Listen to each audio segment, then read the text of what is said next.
Hey everybody, welcome back to Springrealms. So, it is a new month, or at least it is for you. I'm filming this way in advance, so for me it's still October.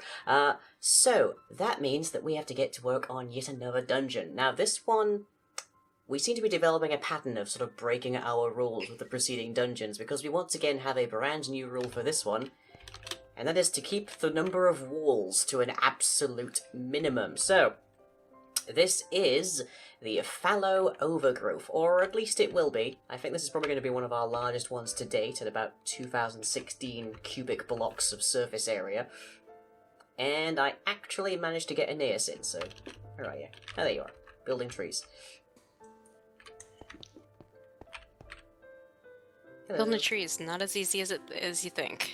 Yeah, I'm sure there's like guides somewhere. Or if you're like me, you just went and stripped bare a bunch of trees in single player. Ah. But that's on my other computer, so I'm just kind of building it by memory. Oh, right, yeah. So, naturally, I guess we have to settle down on what the lore is for this particular dungeon. Whoop. Yeah. So, Erinus, for those of you who do not know the full list of a dozen different gods, is basically Springrealm's nature god. Like, was originally responsible for the flora and whatnot, and a few pieces of the fauna, but mostly the flora, because that predates Achenem's creation of the springs. So, essentially, Erinus is the god of non-spirit life. So, turns out, plants don't have souls. I'm sure there's a vegan somewhere crying for that one. But, this was basically Erinus's own private Garden of Eden kind of scenario. This was their personal reserve, their preservation, like anything they wanted to make look pretty.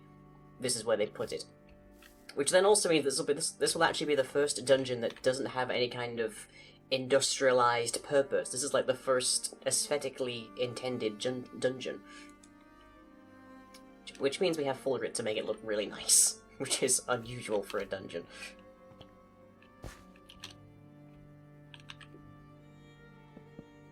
I feel like you're going to spend about 3 weeks working on trees. Yeah, I was planning on making a couple and then probably using Roll.it just to copy them and put them around. I might debate learning how to schematic some of the trees from single.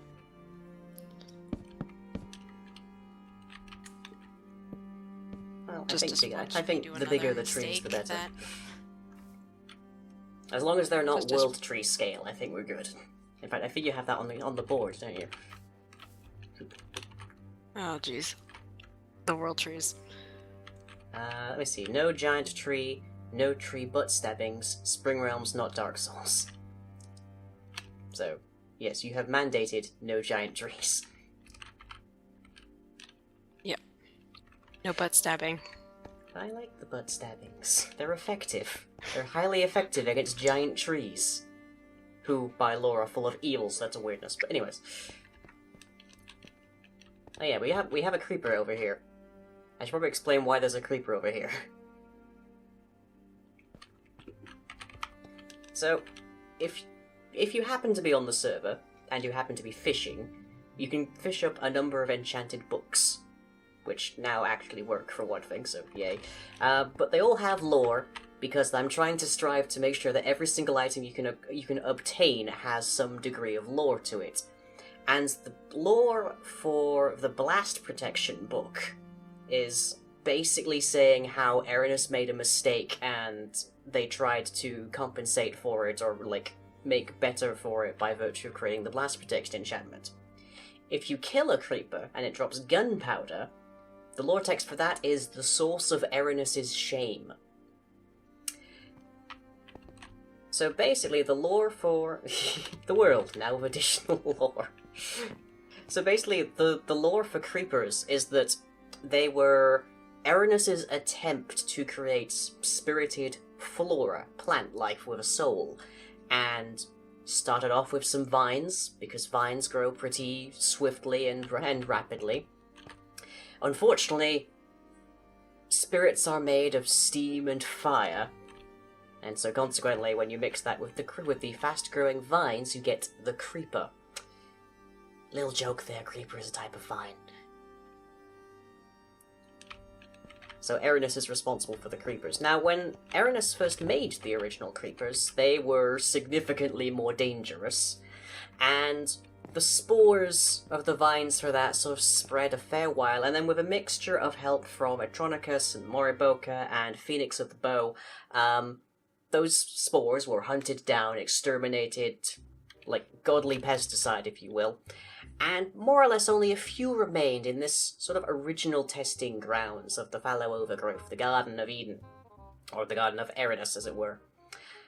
And as long as Erinus was around, that was okay, because they didn't set down and they didn't grow. But Erinus isn't around anymore, and Atronicus isn't around either, to make sure they die. So one of them has taken root at the core of the garden, and it has grown a colossal bulb from which there are mighty creeper vines spreading throughout the area, and even then some parts of it are dilapidated just by sheer age as well.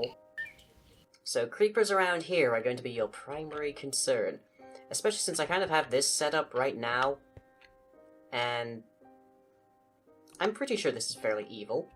Like, seems fairly evil to me, but I don't know. What do you think? Pretty evil? Proximity-based invisibility on creepers? Well, initially when you first had it, you basically had to be this... I had to basically bump into each creeper to find it. Now it's, I think I've set it to like 8 or 6 blocks, I forget which. Let's take a look. Yeah, 8 blocks. If you're within 8 blocks, then they turn visible again. But that means that in this area, where basically all of the enemies are creepers, you can only see the enemies when you're close up to them.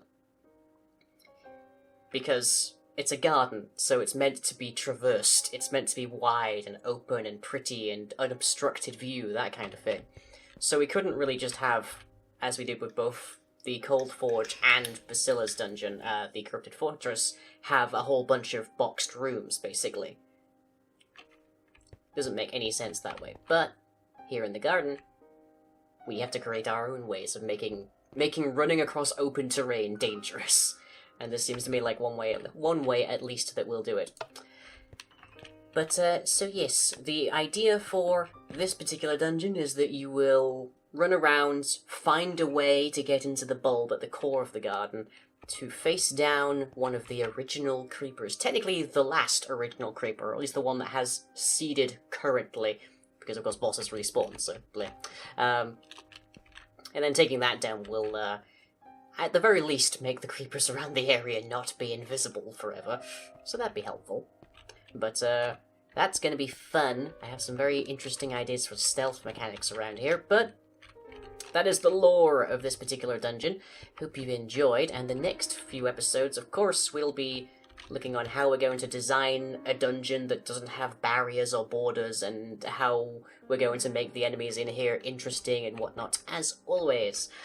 But, as I am filming this, like 2 weeks in advance, I am right before MCM, so I'm afraid that's it for today. So, hope you've enjoyed. Thank you very much to Aeneas for joining me in this episode. And we will catch you all next time.